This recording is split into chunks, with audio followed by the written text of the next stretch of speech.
Les amis, revue de championnat express. Oui, après avoir félicité le Mouloudia d'Alger pour son 3e titre consécutif et le 10e titre de champion d'Algérie, on vient donc du côté du Sénégal pour parler de la 26e journée. Qui dit 26e journée dit qu'il ne reste plus que 4 journées. Et à 4 journées de la fin, on ne sait toujours pas qui sera champion. Et attention, au loin, comme ça là, on commence à voir une autre équipe qui vient jouer le titre qui s'appelle Génération Foot, qui au terme d'un très bon mois d'avril et d'un mois de mai qui est tout aussi exceptionnel, est en train de remonter sur toutes les autres équipes.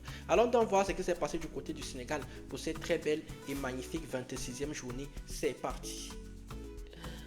On va donc commencer par l'AS Cambérène qui a fait un partout avec Linguère. C'était un match très important entre les deux équipes. C'était le dernier qui recevait l'avant-dernier. C'était malheur aux perdants.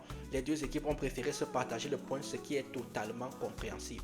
C'est-à-dire en fait que si tu es dirigeant de club, tu comprends. Pour nous les fans de foot, on n'aime pas trop ça. Mais pour les joueurs et les clubs, c'est mieux qu'ils se partagent les points. Casa Sport a été battu à domicile par Génération Foot 2-1 et je tiens à rappeler que là ce sera la seule victoire de la journée parce que le championnat du Sénégal, vous savez que c'est un championnat d'épicier. Qu'on arrive à la fin, les gars là commencent à vraiment faire des calculs et Génération Foot qui remonte donc au classement puisque les autres ne font que des matchs nuls.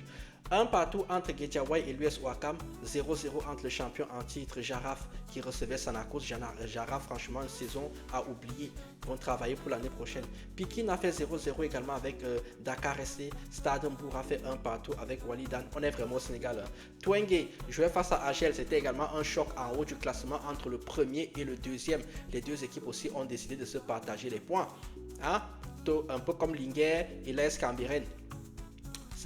Tout ça fait les affaires de Génération Foot. Un partout entre l'US Gorée et HLM. Pareil, deux équipes également qui avaient peut-être pas HLM, je vais les retirer de là, mais surtout l'US Gorée qui a fait la très mauvaise opération parce qu'au classement, ça donne que HLM est en tête avec 45 points, 44 points pour Twenge et 43 points pour l'US Gorée. Et regardez qui est à 6 points maintenant de HL, Génération Foot qui en a 39, pareil pour Walidan qui en a 39 en bas du classement. C'est toujours aussi indécis, 5 points d'écart entre Guédiawaye qui est 13e et l'AS Cambérène qui est 16e et qui a 20 points. Donc Guédiawaye, Sanakos, Linguère, l'AS Cambérène se tiennent en 5 petits points. Ça va être chaud jusqu'au bout. Lors de la prochaine journée qui aura lieu ce week-end, on aura donc Génération Foot face à l'AS Cambérène, donc Génération Foot le titre peut-être, AGL face à Guédiawaye, HLM face à Linguère, Dakar SC face à Stade Mbour, Pikin face à Jaraf, Sanakos face à Casa Sport, l'US Ouakam face à l'US Gorée, enfin Walidan face à Twenge. Vous likez, vous commentez, vous partagez, je vous dis tchuss.